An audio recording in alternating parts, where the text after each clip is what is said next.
There's something unusual going on in our nation's skies. President Biden needs to communicate and level with the American people. About 2 weeks ago, the American people learned that a Chinese spy balloon had crossed into our airspace and was taking its time surveilling our homeland. We watched it tour a big chunk of the country before the administration finally, belatedly, took it down. Since then, the public has seemingly heard about another new unidentified flying object, seemingly on a daily basis. Yesterday, one of our F-16s shot down something they still have not identified near Lake Huron.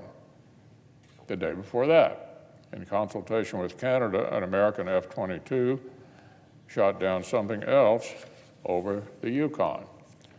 The day before that, we took out something else over Alaska.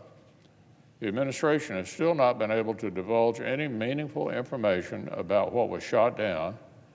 What in the world is going on? Has the Biden administration just dialed the sensitivity of our radars all the way up? If so, what are these objects that we are just now noticing for the very first time? Are they benign science projects and wayward weather balloons, or something more nefarious that we've somehow been missing all this time? President Biden owes the American people some answers. What are we shooting down? Where did they come from? Whether they are hostile or not, is there coherent guidance about when to shoot them down?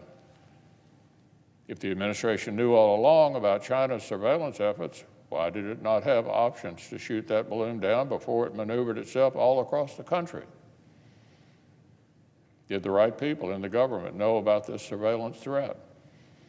Did ODNI and DOD not adequately share intelligence about the growing threat?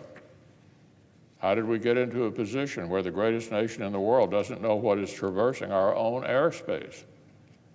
How long has the domain awareness gap that NORTHCOM Commander General Van Herk has identified existed? And what has the department done about it? The Commander-in-Chief owes the country some answers. Now, on one final matter,